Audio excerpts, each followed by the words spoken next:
Welcome to Tech Right Now, the weekly podcast of the American Conservative. I'm Andrew Day. Also on the call is Executive Director Curt Mills and a very special guest, Robert Wright of the NonZero Newsletter and the NonZero Podcast. This is a crossover episode. We've done one of these before. So, Bob, how are you doing? I'm doing okay, all things considered. How are you guys? Same. I think we're all feeling that same feeling you are.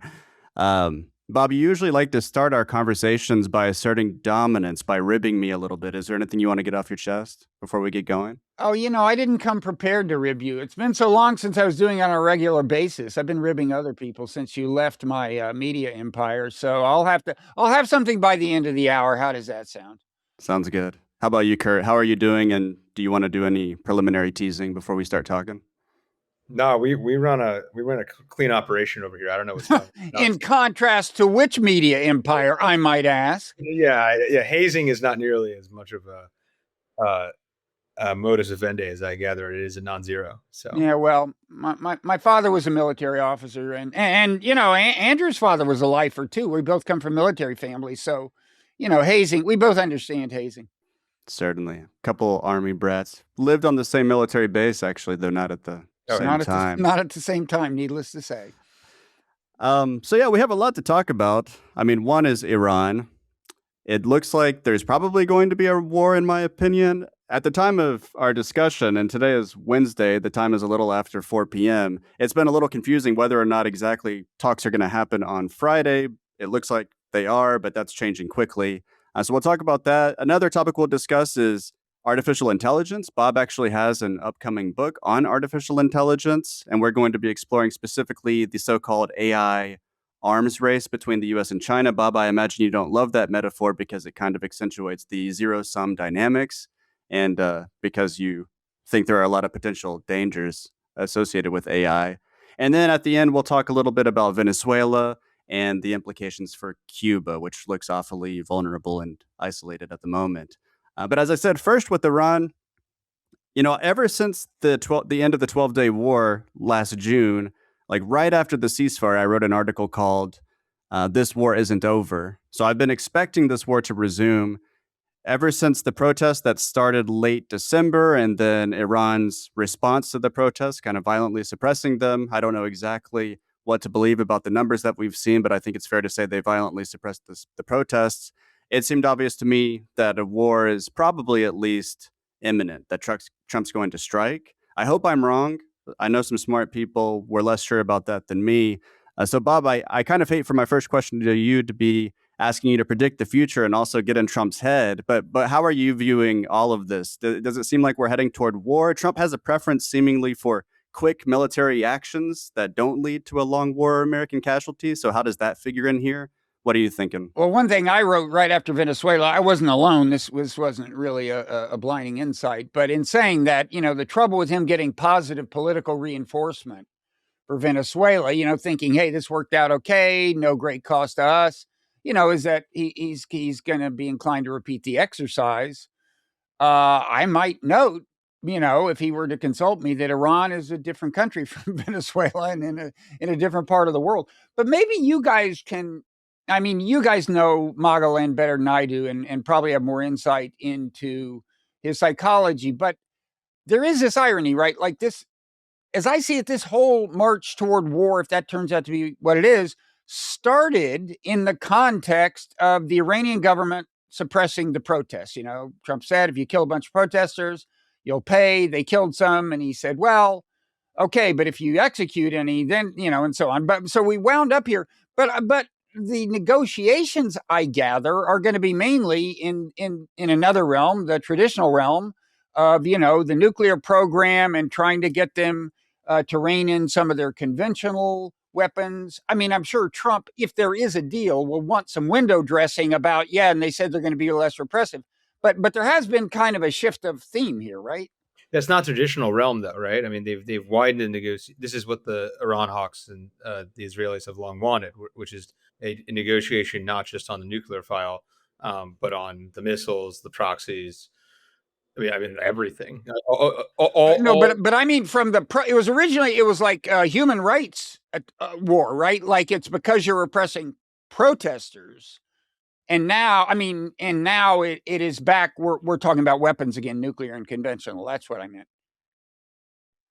Yeah, I mean, that's one thing that's weird about this. I'll say on the Venezuela point about, Trump's possible hubris or obvious hubris kind of, leading to this. It is true that he seems to have pulled back 3 weeks ago, specifically because our military assets weren't positioned appropriately to intercept an Iranian retaliation. So it does seem like he's kind of thinking about the consequences here. Of course, now we've moved our military assets, notably a aircraft carrier and its associated strike group, to the Middle East.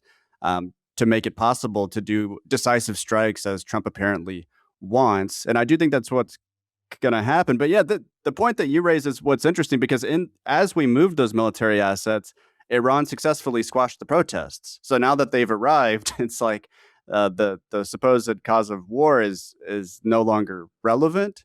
But one reason I do think that Trump is going to attack, I mean, I mean, you have to remember, like, they're not really our people, but the bog standard conservative hawks are going to argue that the Iranians crossed his red line, and you don't want to be Obama because Obama had a red line in Syria, and Assad crossed it. And we didn't really enforce consequences. So I think that is actually an argument that is being made in the White House. I concur that's not the central argument. We shouldn't just dismiss it because it sort of seems ridiculous. Oh, no, I'm certainly not dismissing it. I'm just saying it's a little awkward. But yeah, I was just reading a Fox News article that was making this point. He's going to be Obama because, Obama didn't enforce his red line. And, that's what's got me worried because leading up to the June war, negotiations were going reasonably well, I thought. And then the goalposts got moved under intense pressure from the Israel lobby. And so the new demand became no enrichment on Iranian soil, enrichment of uranium, which is a non-starter for Iran, or at least it seemed to be at the time. And now it's like the demands are no enrichment, some sort of caps, limitations on Iranian ballistic missiles, no support for regional so-called proxies, although I think we can all agree Iran doesn't actually remote control those groups. And then there's this added element of Trump did say help is on the way. You keep protesting. And so the people who want a war in Iran are obviously going to hold him to that red line.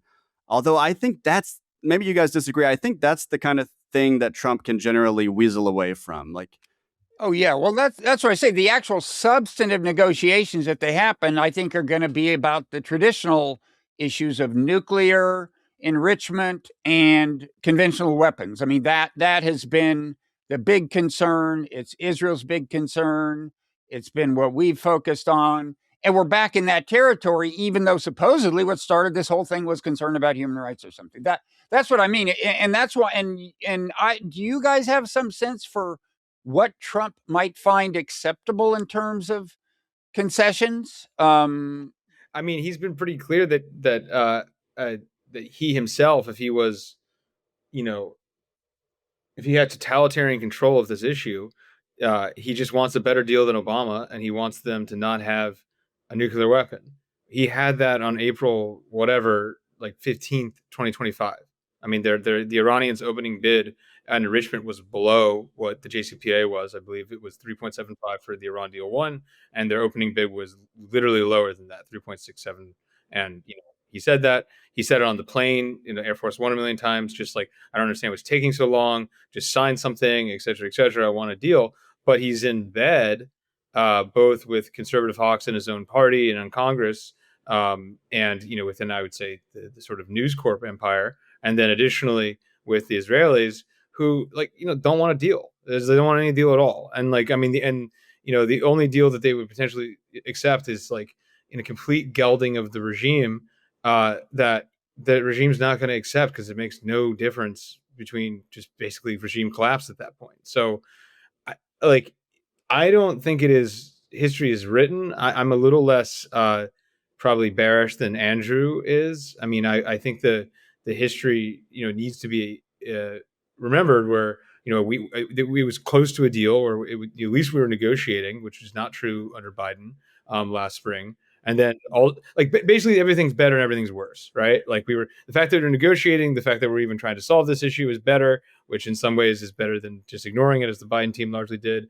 But then the chance of just doing an asinine war with Iran is way higher. So it's higher risk, higher reward. And by the way, I had Rob Malley on my podcast, who was the special envoy to Iran in the Biden administration. And he said, Biden started out wanting, more than the nuclear issue. He was insisting, they wanted conventional weapons brought into it. And that was a non-starter for Iran, at least at that point. Now, Iran is in a weaker position now, for sure, strategically. And they may, they'll be willing to give up more, but I worry that they won't be willing to give as much as we. It's not looking good. I mean, in terms of like Iranian, I think there's clearly a contingent of hardliners that want to do a war, and because they basically think that Trump only responds to strength, and that they can actually inflict damage on the Israelis and or the U.S. That Trump will back down. And it's not without some precedent, right? I mean, the Houthis responded to the American campaign last spring, and Trump was like, "Oh man, this is getting real." I had to fire my UN ambassador over this. I had to fire my national security advisor over this, and move him to UN ambassador over this. So we're gonna get out. And then, to this day, the Houthis are, kind of a threat to the Israelis, but they're not, a threat to global shipping in the same way. They're not a threat to U.S. interests, quote unquote. I think, they're thinking, I think the Iranian hardline conservative position is, if they actually respond this time, as opposed to kind of a pro forma response, as they did for Soleimani and in 2025, that Trump will actually walk away. And it's just a major gamble. Yeah, I do think, though, that hardline shift in Iran's strategic culture, that seeming vindication of the hardliners, is basically the thing that might prevent a war from happening. I mean, it's what seemingly prevented Trump from striking 3 weeks ago. I mean, what they're moving, the real signal that they're preparing for war is that they're moving these air defense batteries to the region, especially this THAAD one, which intercepts ballistic missiles, very high up above the atmosphere, even potentially. And apparently that's very expensive and difficult to do. And we only have like 7 of those, and they're moving one to the region. So they're really preparing for war. And they're also really worried about Iran's response. The supreme leader, Khamenei, he's really emphasizing that this would be a bigger war than last time, because I think they recognize that Trump likes these quick military engagements. He likes to achieve specific objectives, or at least do something where he can present it as having done so. And then he likes to get out and not lose any Americans, not have chaos. And so they're basically saying there will be chaos. And it's plausible for a couple of reasons. One, because they've ramped up missile production since the 12-day war. It's a little unclear the status of their missile launchers. But nevertheless, it seems plausible that they can mount a pretty ferocious response. And two, they will perceive an attack as existential, just given all this regime change rhetoric, given how, this apparent, this seeming fragility of the regime during these mass protests. I think they're backed against the corner, and they will respond hard. And I think people are telling Trump that, and that's part of what's making him a little hesitant. Although I do still think he's going to do it.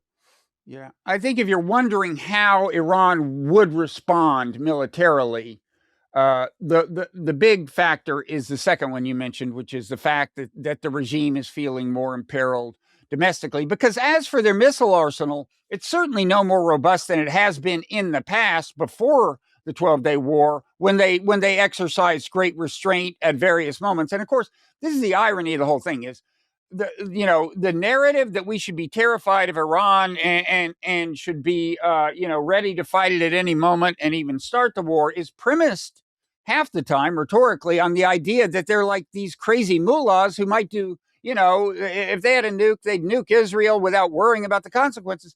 But the fact is, they have always exercised what seems to me, restraint, and been very carefully calculating in the response.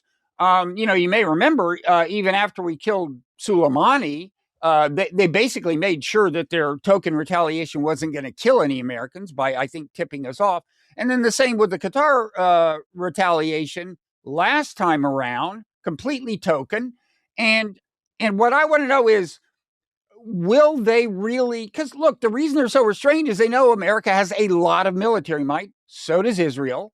And you might argue that the regime thing works both ways, that they might worry that if America and Israel say, hey, let's just collapse the regime and bomb them till it happens, that may scare them and induce restraint again. But I don't know. I also wonder if this, a couple of things have happened lately, right? So an Iranian, Navy boat kind of tried to stop a tanker, harassed it. And then there was this Iranian drone that I don't know how close it actually got to a U.S. naval ship, but close enough to get shot down, I guess. I wonder if one or both of those are signals that, like, this time is different, and if so, are they honest signals? Will this time? I think this time is different. I think, unless Andrew disagrees, I think we're in agreement that this will be, if bombs are dropped, that this will be the most fulsome response the Iranians have ever done on both the U.S. and Israel. And I think it's a question of, I think people disagree on what their capabilities are. I'm more persuaded that their capabilities are underrated. I think there's a sort of felt sense. I mean, it's just like this weird, kind of constant Fukuyama-ist echo, right? Where like everyone, I think it's sort of voguish again to think that these are all joke countries that will, and I think the Venezuelan response also hasn't helped this impression that these countries are just paper tigers. They're weak. You push them, and they'll the whole rotten infrastructure will collapse, right? Something like this. And I don't know. The Iranian response to the 12-day war vis-a-vis Israel, not towards the United States, was more effective than Hamas's response has been throughout the entire war. Way more effective than Hezbollah. And I think that's when they were fighting with one hand tied behind their back. And I still think the ceasefire, what actually happened there, remains pretty murky. I think there's evidence that the ceasefire, if anything, was brokered for Israel's defense because the U.S. wasn't getting involved. And remember, the morning that ceasefire went into effect, that's when Trump said, both Israel and Iran don't know what the F they're doing. And Trump, say what you will about his character, doesn't seem to get all that furious in public that often for how ambient he is. And he seemed genuinely furious. And so I still think that that whole moment is very shrouded in mystery. And so I think the Iranians can do stuff. And then I think it's not that hard to close the Strait of Hormuz. You just start firing on commercial ships. No one's going to move. No one's just going to send their, non-soldiers to get murdered, by the Iranian state. I think it's that's another factor. And then additionally, we just don't have any real reliable reporting in Iran, generally speaking. But it occurs to me that I think not that the regime is popular, but that there are probably more elements within the society that want to see some level of the status quo endure. Because it's not just regime collapse, which the Hawks want, they want dismemberment, they want state collapse. And, even if you're a secularist nationalist and you're not that pro, the mullahs or whatever, I think the idea that it's just openly in the pages of the Wall Street Journal, it's openly in think tank chatter in DC, that they're going to slice off the Azeri part of it, et cetera. It's the end of modern Iran, very conceivably, if they collapse. Yeah, I think maybe their ideal world is Pahlavi comes in and magically turns it into a friendly country. But barring that, yeah, I think they're happy for disintegration. They consider that a win. If I think that's the ideal for the Israelis. I think what's that? I think that's the ideal for the Israelis, and maybe so. Yeah, maybe so. They don't agree. They're not a monolith, right? The problem with talking about Israel is just sound like nuts. Israel wants this. Netanyahu's indicted by their system. There's clearly friction. But I think the sort of extreme hawk position is dismemberment. And I think if you look at what's going on in Syria, you're not crazy to think that, where they're definitely playing a double. Yeah. Well, in general, I think Israel's view of the future is everyone in the region is always going to hate us. So those countries that aren't on America's payroll, which is to say Egypt and Jordan, we just have to keep them in a state of impotence, right? And when you think about it, so that means, bombing Syria whenever, bombing Lebanon, bombing Iran. When you think about it, the long-term vision of security for Israel is regional instability. That's their goal. And that should trouble us. That's been their goal ever since at least the late 1990s. I mean, that's basically what the Clean Break memo is about, written by these American neoconservatives for then incoming Prime Minister Benjamin Netanyahu. The whole idea was, okay, we're going to give up this land for peace thing. We're going to give up this effort to accommodate ourselves to our Arab and Persian neighbors, and we're just going to seize the strategic initiative. I mean, Netanyahu maybe has taken that in an even more hawkish direction than the authors of that memo had conceived of. But it definitely, Israeli foreign policy makes more sense if you just assume that that's the case. They just want to destroy all of their adversaries. They see brute force as the only way to do that, and also they see America as needed to do that in the case specifically of Iran, because Iran is just too big a dog for Israel to put down by themselves. It's not just reactive, though. I think it's actually proactive. I mean, they genuinely seem nothing. The people who I think are in the ascendance, which is the conservative right in Israel, I think they seem like they hate Arabs. Yeah, no, that it's not reactive. They want to seize the strategic initiative. Like that's the catchphrase in the memo. I mean, and then I think it's a major point of trying to emphasize this cleavage with Islam in the West. I think it's all of this. Like it's fundamentally incompatible. The prospect of sharing any kind of political power. It's a key element of Netanyahu's argument against his principal opponent, Naftali Bennett, who in some ways is more right wing, but he did a deal with the Arab bloc in order to be prime minister from 21 to 22 or 21 to 22. And I just, the idea of sharing any kind of power with, non-Jews in the Middle East, I think is just revolting to them. Yeah. Maybe I'll ask Bob a last question to you on this topic.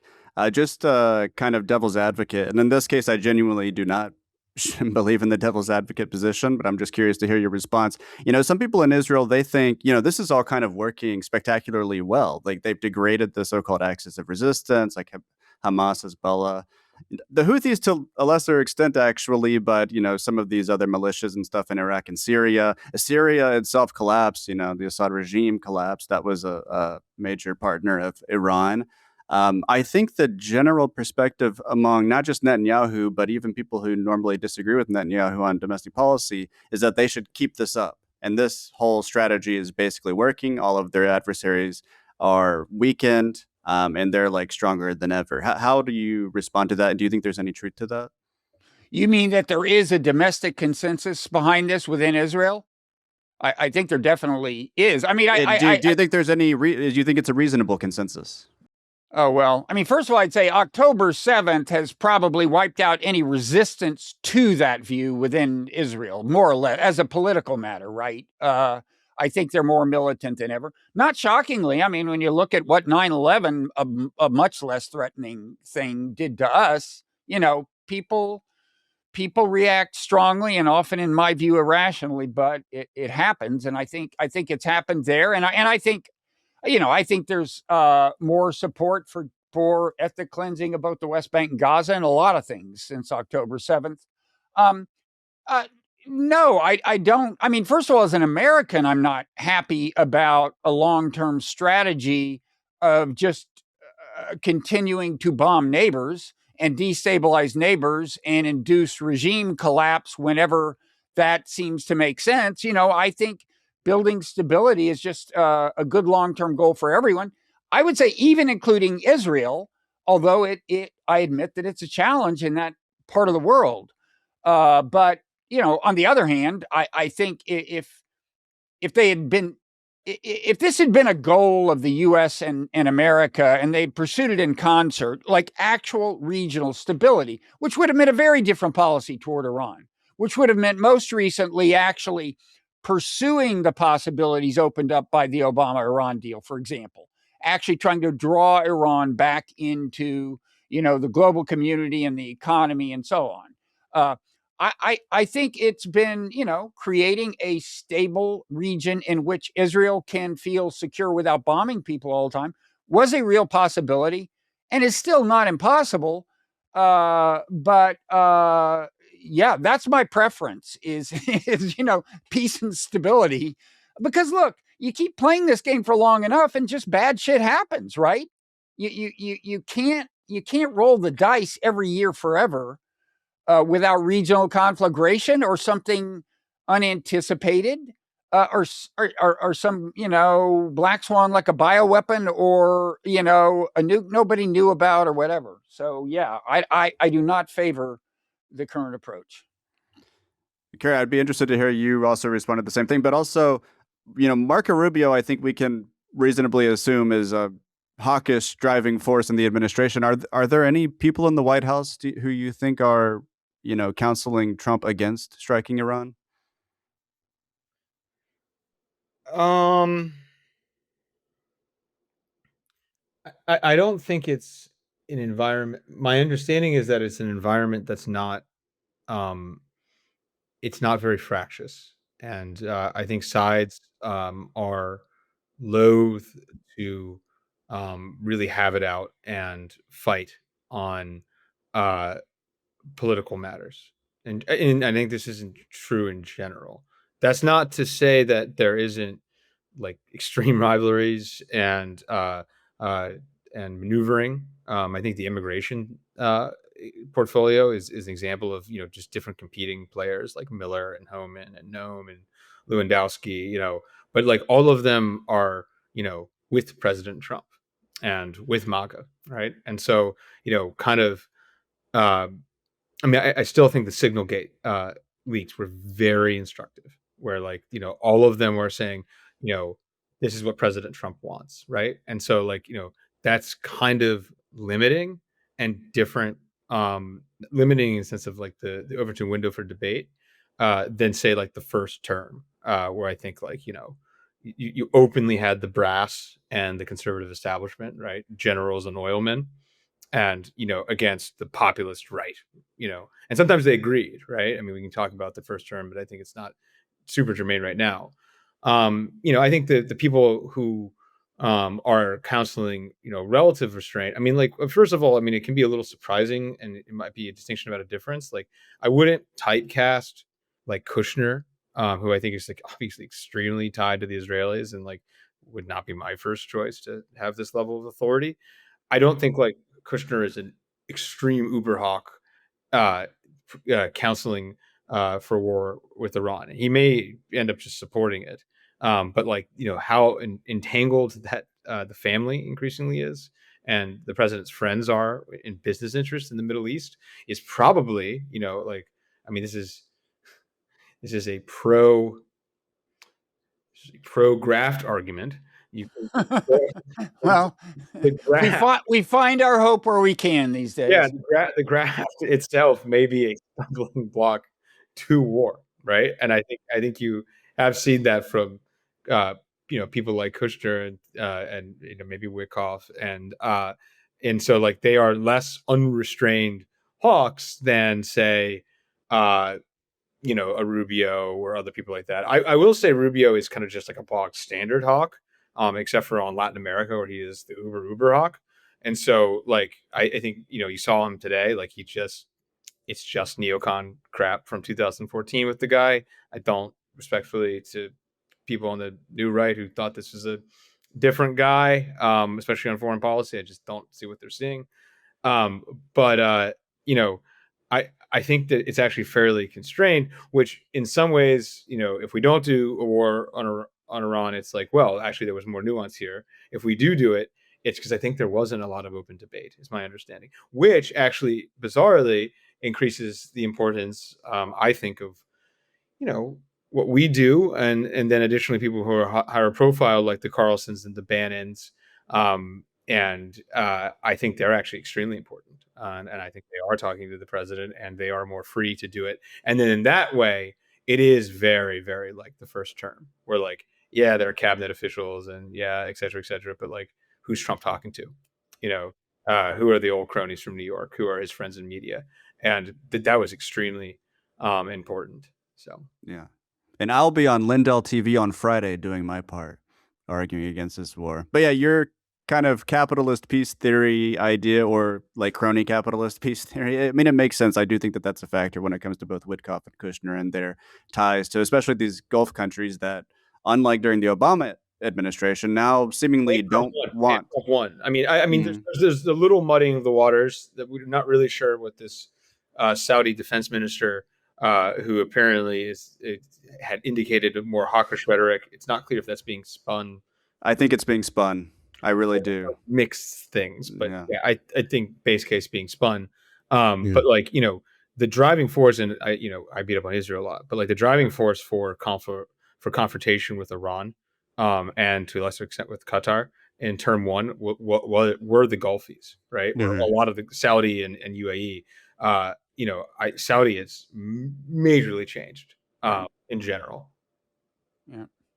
Finally, can I say one final thing on that? Like, you guys have more influence on intra-MAGA memes than I do, but I think a very constructive meme would be like Marco Rubio as this deep state puppet master who's really pulling the strings in the administration. As you may recall, one thing that I gather got Bannon in trouble the first time around was the perception that was out there that he was really the puppet master and Trump was the puppet.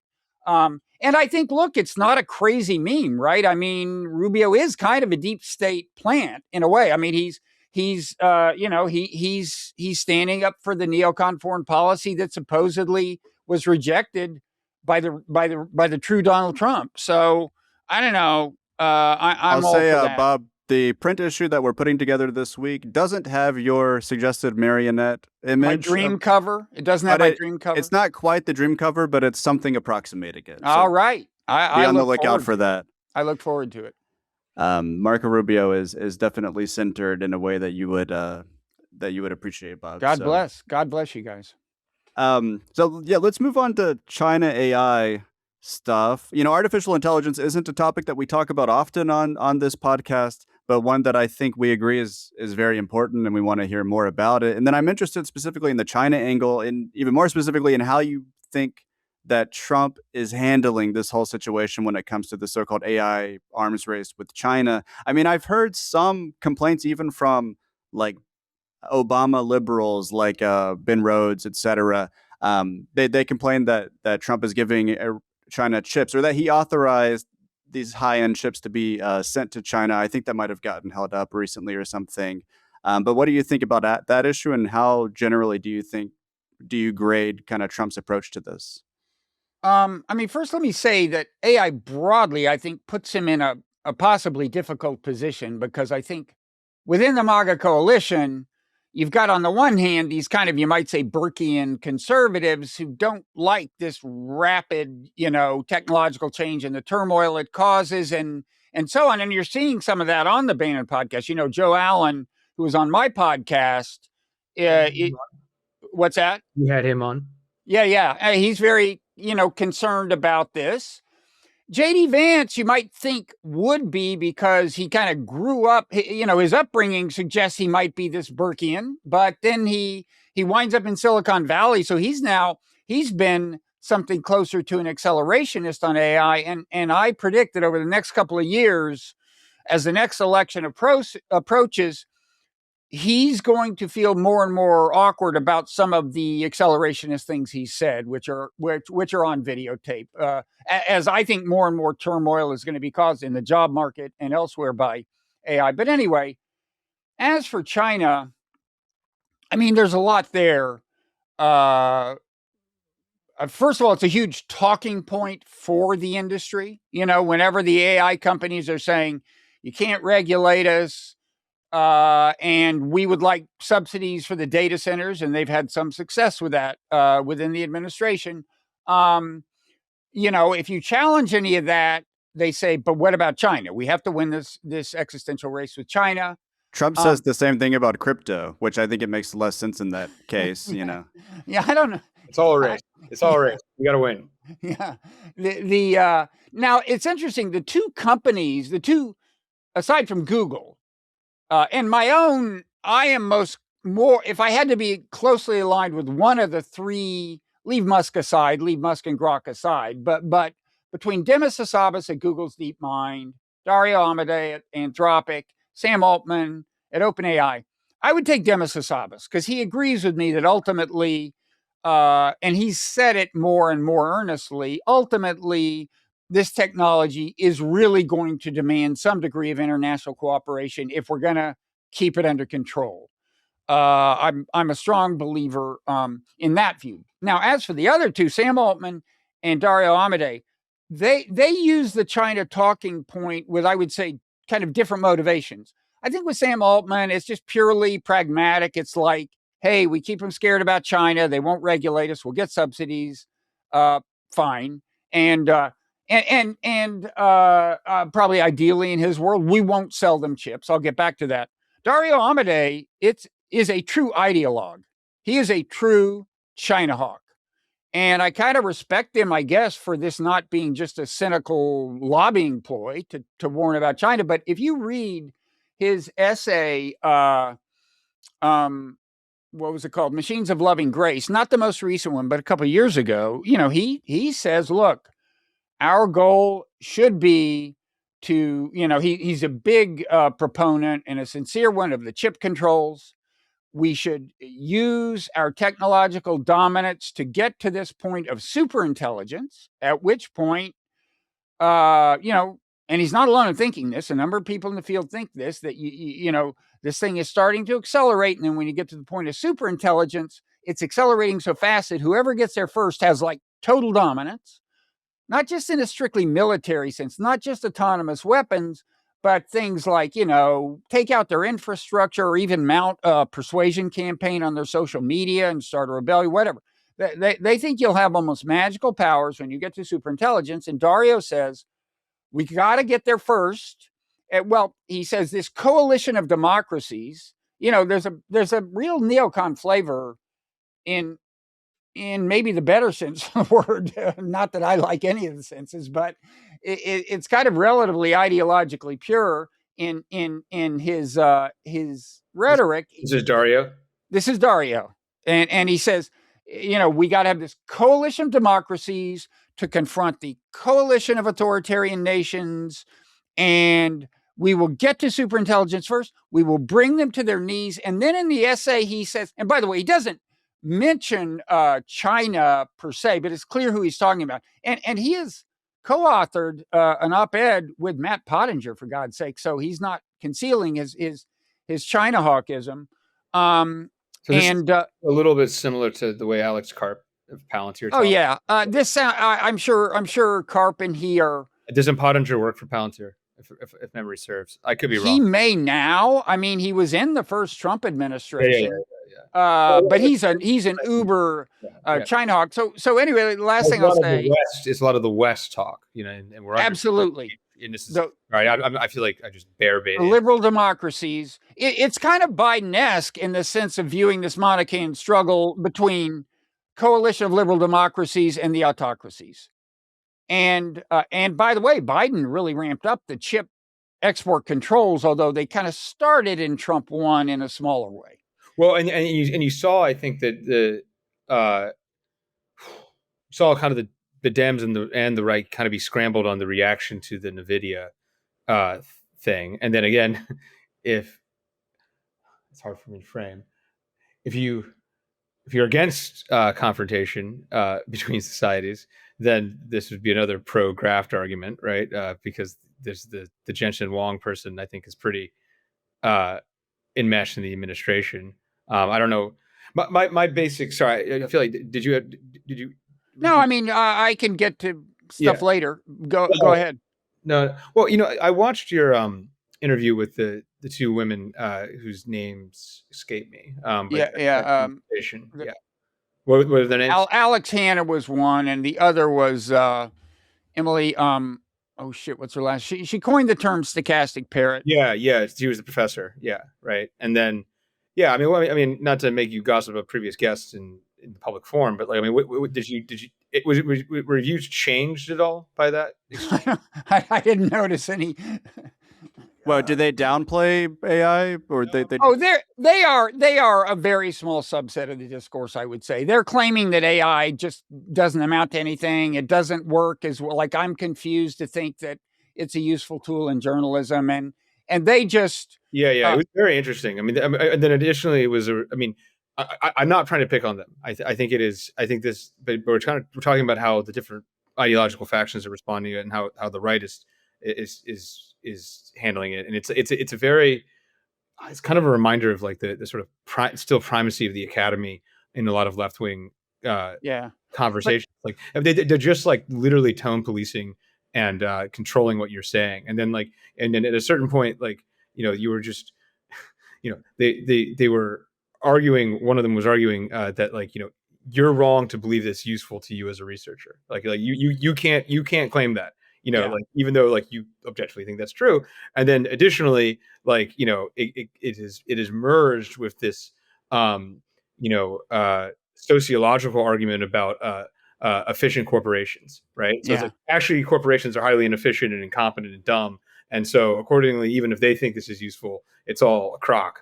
I feel like there's a little bit of a parody of what they say. I by the way, her name is Emily Bender. No, they are really not a consequential part of the discourse, I would say. That is like the hyper woke left. Well, I mean, and then you had the other. I watched another one of your exchanges. The guy always wears the beanies. Was his name? So I'm not just forgetting women's names. I'm equal opportunity here. But what is it?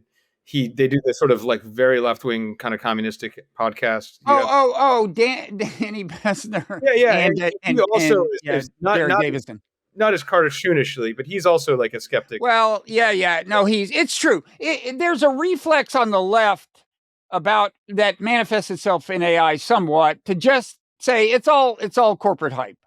But I've tried to convince them that that's the matrix here. I think is very useful, right? Like, and I'm very pro the 2x2 matrix, and so like there is and then I suppose if you're going 3x3 is whether or not you're on the left or the right? But basically, like, the perspective that, like, I'm trying to present here, I don't agree with it, is that it's not that real, and then accordingly, if it's not that real, they think that it's not that real and that it's bad, right? So, right, versus like you seem to think that it's quite real, maybe not utopianly real, like end of history, end of the species stuff, but you're pretty believer in this. I think it's very, very, very powerful, very, very real, and then you think probably pretty bad. If we don't reform, yes, if we don't. And I'm serious when I say, look, as crazy as it sounds to talk about a global community, I'm sorry. I just think objectively it is a fact that if we don't confront it as a global community, we're probably in very deep trouble. And I could elaborate on why. But my pushback to you on this, and I know that we talked about it in the previous pod, but it's just like we can't get even, like the Paris Climate Accords cut like what 1% of global emissions. Like, I just think this is more utopian in some ways than the most. But the difference is you could have a like a modestly catastrophic event or something just really scary that isn't quite catastrophic that gets people's attention. That's possible. I mean, I'll give you the conservative in me would say like COVID is an example of that, and like we reacted really poorly. It was really bad. Like it wasn't like I'm almost as afraid of like the regulatory regime that could come through. This is the conservative in me, but it's like like I'm almost more afraid of the regulatory regime than their technology, honestly. Well, COVID, once the virus has gone global, there's actually a lot of zero-sum games. There's only so many masks, so many vaccines. So that's not so shocking. What disturbs me about the COVID thing is I think most reasonable people are taking seriously now that it's at least possible that a genetically engineered virus escaped from that lab. Well, okay, let's think about this, folks. That could happen again, right? It could happen with a worse virus. It could happen anywhere in the world. It seems to me that the international community is not dealing with this possibility. That's what bothers me about the failure to take home the moral I see. But, to give you an AI example that's very recent, did you guys hear about the Multibook thing?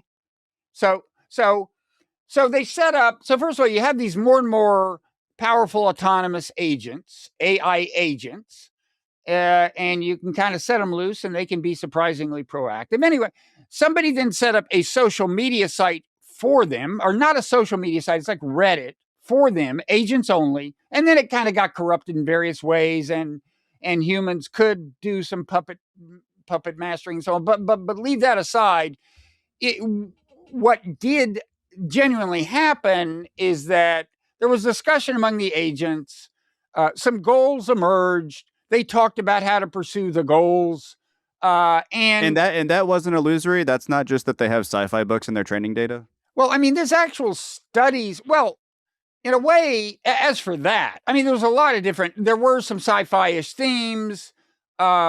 I mean, look, one of them started a religion and built a website for it and recruited agents as prophets and as regular church members and built the website. Now, they were sandboxed in, so the website had to be within that kind of Reddit-like space, but they can do it. They can go out and do shit, okay? And all I'm going to say is, like, let's just posit for the sake of argument that yeah, the moral of the story is, whoa, a bunch of them could get together, they could have goals, and they could actually pursue the goals collaboratively. And by the way, there are actual experiments with LLMs showing that they will collaborate and in a very clever way in the pursuit of goals if you set it up a certain way. Are you more worried about like the political clash that could come as opposed to the economic dislocation? I'm worried about so much, but the last point on that is, if this thing unfolds, all I'm saying is, like, whoa, they could decide to do anything and do it. And look, we're ways from that. Not going to happen tomorrow. But my point is, a lot of the things you might worry about them doing, it doesn't matter whether they do it in China or the US. We're all fucked either way. If they decide to take out all the satellites or something, Right. And again, that's sci-fi. This is an old argument, like in like science fiction, right? Like, I mean, like Asimov thought like this is like literally impossible because of some rule of logic, and like this has been debated since robots. Yeah, but I mean, it's starting to seem pretty real, man. There were some very smart people, like this guy who is Andre Karpathy, who was head of AI at Tesla, co-founder of OpenAI, highly respected. He's among the people who looked at this and said, look, mate, this is for real. Leave aside what you think about this particular experiment. Right. The demonstration in principle is for real, and we need to think about it. And it also, it doesn't really matter if it was autonomously generated, these goals. I mean, that's what the whole paperclip maximizer thought experiment is about. This can still go bad. But can I just ask, Bob, what is the nature of this international cooperation that you think it's necessary? It sounds like the purpose of this cooperation would be to slow, if not stop, AI progress. Yeah, I mean, first, one more thing is that there's a whole spectrum of possibilities that are inherently international in their consequences, some of which everybody agrees could happen. Everybody agrees that this makes it, that LLMs can make it easier for somebody to invent a new bioweapon, okay?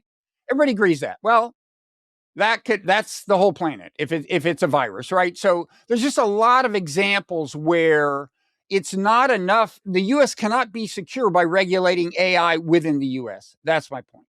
So anyway, as for, wait, what was the question? So the nature of the regulation that you want on an international level is to slow AI progress. It is a very challenging thing to regulate, more than nuclear weapons, sadly. But job one is to just start talking to people as if we do indeed confront a common challenge. Job one is to people quit. Don't agree. People don't. I mean, actually, yeah. I mean, what on, not to just force my access thing. Where are you on this? I'm not sure we've ever actually discussed this. On which thing? Yeah, on AI. Like, is it, how powerful is it, and is it good? Like, yeah. Well, I know less than I wish I did. I have tended to. My position has tended to be that I do see these things as basically stochastic parrots, if that's the phrase. But that to me is not consoling, because I think we underrate how impressive a stochastic parrot could be. So my main worry has tended to be more on like a cultural level. Like there will never again be a book that is published that the reader can know for sure a human wrote, And I think that is except for my book on AI, which is called The God Test. Well, you think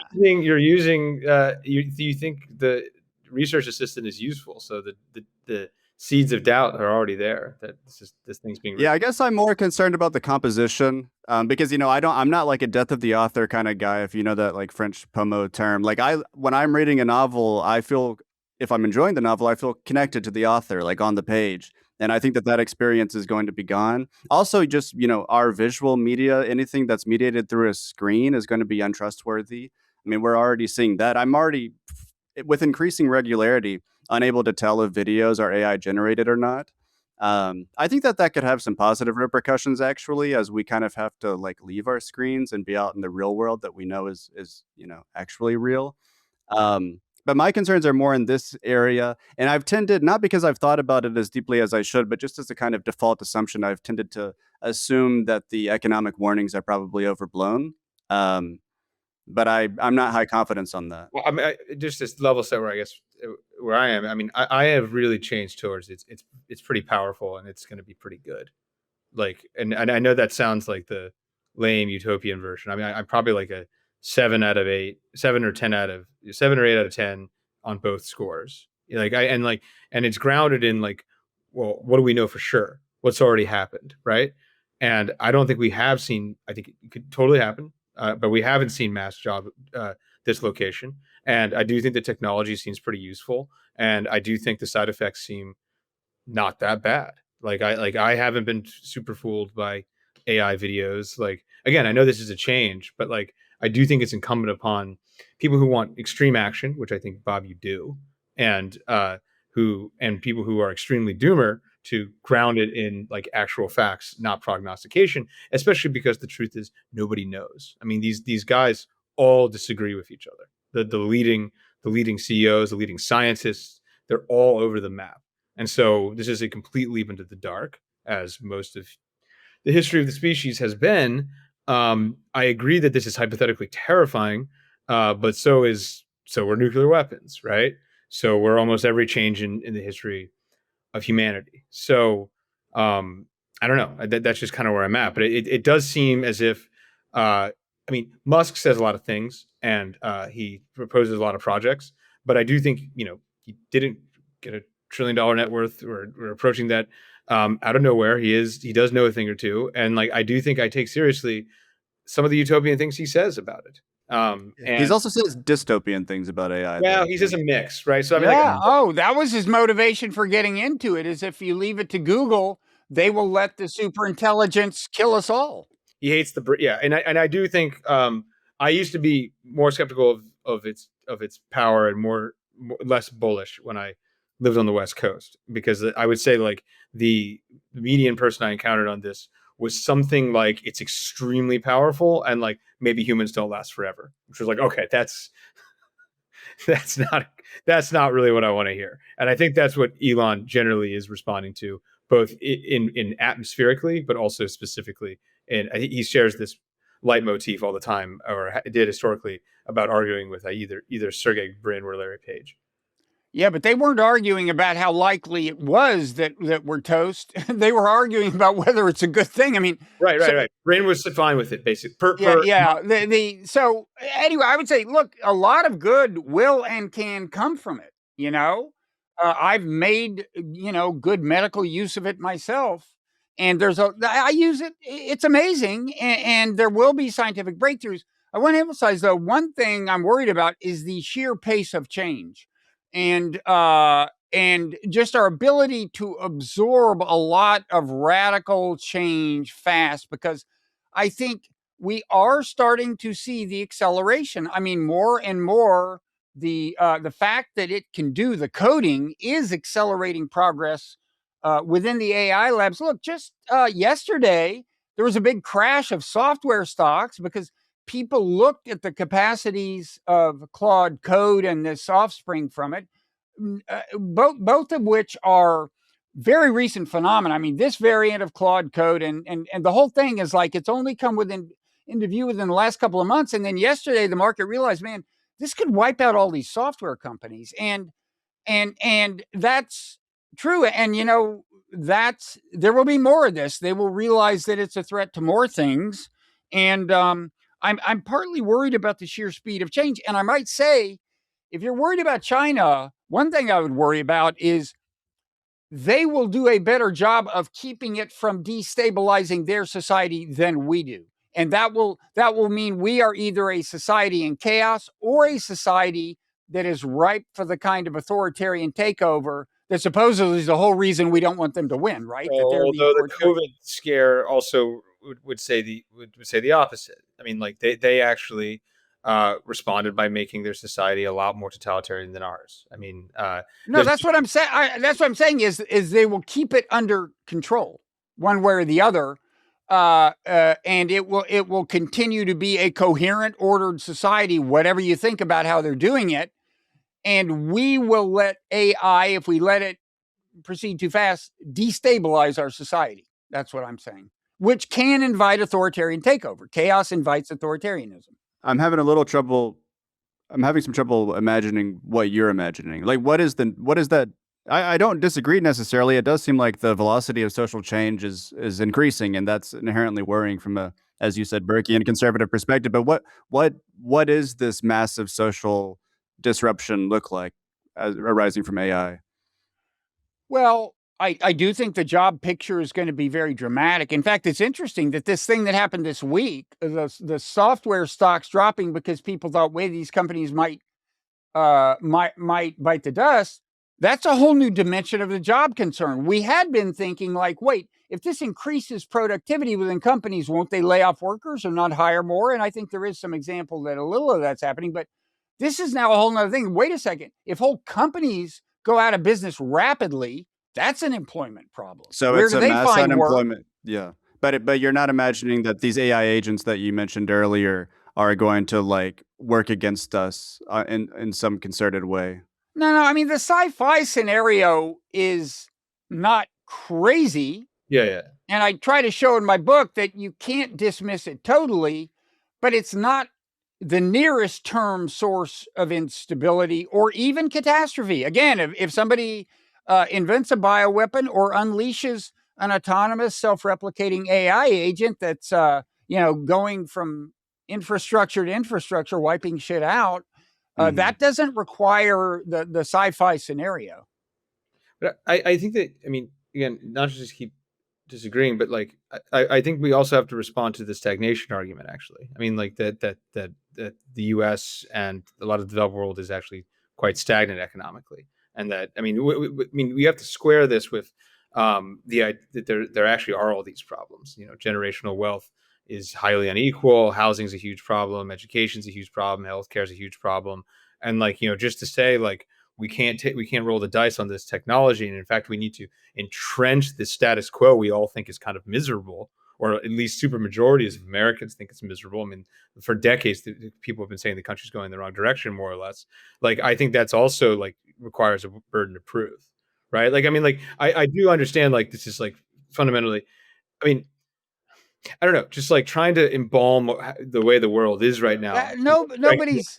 There's no hope of embalming. I mean, if you stopped the training of new models right now and just let the technological implications play out in terms of new applications, you'd have 2 years of pretty rapid progress in terms of the actual usability of this stuff. And anyway, nobody thinks that that premise of actually stopping the training runs is realistic anytime soon. So, I'm not on the AI, stop, pause bandwagon necessarily, partly just because I don't think it's not realistic right now. The first thing that has to happen is, and this is something that I argue is inherently good anyway, is like, stop all of these ridiculous fucking wars. And it's like, why don't we just put, the planet on a more stable footing, quit letting the fear mongers scare us into wars. There's fear mongers of various kinds, politicians, arms makers, the David Sangers of the world who get their pieces on the homepage if they scare us, and start talking about what, we'll see. I could be wrong. I don't sound convinced of that. I know, but I could be wrong. I mean, I think this West talk is so dangerous. I mean, like it implies like this, I mean, Andrew and I have gone back and forth with it. But like the idea that there's this, besieged civilization from San Francisco to Jerusalem, and it has enemies on every front. I mean, that I think is the real. I want to ask about China, Bob, but can we bring it back to China? Because, Matt Pottinger is not in the administration, but Elbridge Colby is. He's the main strategic planner who's thought carefully about China. And he does want to have this kind of denial strategy, preventing China from getting regional hegemony in its neighborhood, preventing it from projecting power into ours. But he's very insistent on not making China think that we want to overturn their government and install human rights and democracy or something. And I do think that we've seen from Trump, kind of a surprising lack of rhetorical hostility and seeming willingness to make a deal. Are you basically fine with how he's handling China, including on the AI issue with chips and stuff?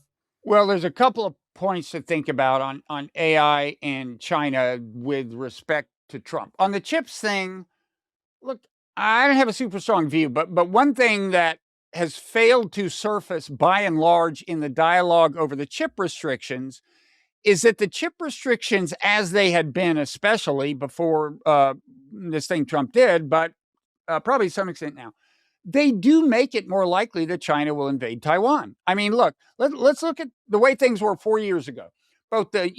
These are the only factories in the whole world that can create the most advanced chips. Okay. Whoever is making them, whether it's Google's Tensor, NVIDIA, whoever, they're all coming out of those factories. And so as of a few years ago, China was getting them. We were getting them. That's an excellent reason for neither of us to want to go to war over Taiwan, right? Because if there's war, the factories will get blown up. Whoever loses the war, the parting shot is going to be, well, okay, you can keep the island, but you ain't getting the factories, right? And besides, I mean, there's international cooperation. But what's that? There's your international cooperation. Well, yeah, this is. I think I'm fairly realistic about actual strategic logic. And there may have been one worlders in the past who were not, but I maintain that I can think about that part of it. But anyway, so I just want to emphasize that I'm not saying this makes invasion highly likely, but the fact is that when China was getting the most advanced chips out of those factories, that was a disincentive to invade, and that has been reduced to at least some extent. There's almost no discussion of that. And in that sense, Trump, by letting the H-100s go through... no discussion because of this deal, you're saying? What's that? Sorry. There's no discussion because nobody in the foreign policy establishment wants to say anything intelligent. I don't know why there's no discussion. I mean, it's like, well, they might be. I mean, they've been more open to reducing these chip restrictions, so maybe they are thinking in these terms. Well, I talked to the guy who was the spearhead of this in the Biden administration, the chip restrictions. He said he had thought about it. They have thought about it. I just mean in the public discourse, it doesn't get pointed out much. Then the only other thing I'd say about China is, like, let's get back to the Dario scenario, which a lot of people, including a lot of Silicon Valley so-called AI safety people, are more or less on board with, which is, yeah, we do have to beat China. If you look at his logic, right? Like, okay, there's this super intelligence threshold, things speed up. Whoever gets there wins the whole ball game. Well, if China agrees, and I don't think they do yet, I don't think they're as AGI pilled as they say as we are, but if China buys that vision, and God knows a lot of Americans, or influential Americans, are saying it's true, well, just think about it from their point of view as we get to that super intelligence level, right? If I'm China, I'm going to start blowing up some U.S. data centers or something, right? Like this is, if Dario is right, then and we follow his strategy, we are imposing an existential threat of growing magnitude on China. And that to me seems like a dangerous thing. Perhaps concluding on this, what is your read of the likelihood of Chinese action on Taiwan and the next? Oh man, and obviously, I'm sure you followed, at least at a superficial level, this defrocking of Xi's longtime military collaborator and effective number 2 in the country by some metrics. Yeah, there seems to be no consensus on what that means. No, because there's 2 reads, right? There's a kind of, I feel like consensus 1 is like the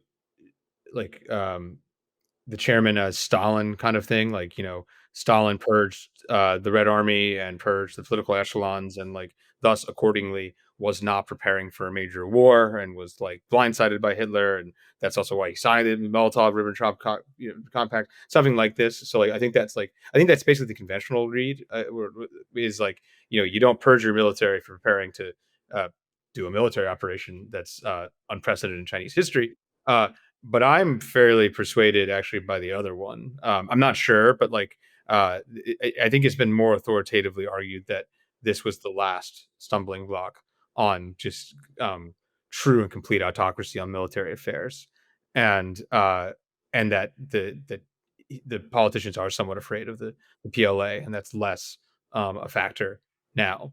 And I don't know if that means he'll move. And then additionally, like, I mean, I really, I think it's extremely contingent and like borderline almost random, because like when you have one decision maker, and I think that's what these countries have, Russia and China, basically, big wake up one day and decide to do it. And I think that is what happened in Russia, Ukraine, more or less. Maybe build up a little longer than I'm indicating it. And I think something, he could like his spot. And I still think like if the U.S. gets like, I mean, a bad U.S. Iran war, like if this guy wants to do this in his lifetime, like why not, right?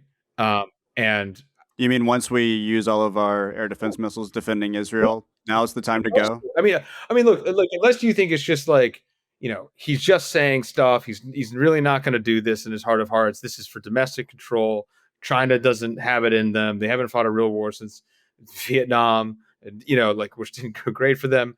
Like, but if you think there's any part of him that wants to do it, and I think there is, then I think you've got to pick your spots. It's like anything. Yeah, I can imagine the moment that the U.S. starts a war in Iran is this potential spot like that. If you go, then There was evidence, scant, but like loose reports of weird Chinese ships going in there in June, and like just prolonging it enough, right? And like we don't really know. Like again, it's this sort of Fukuyama's logic. Like the Russians aren't going to do anything, the Chinese aren't going to do anything. These are pathetic societies. That maybe what if they do something?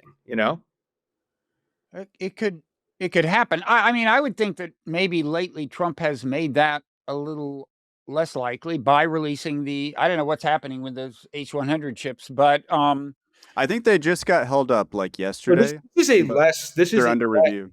This is a less antagonistic administration on the surface than Biden was. I mean, like Biden is committing troops.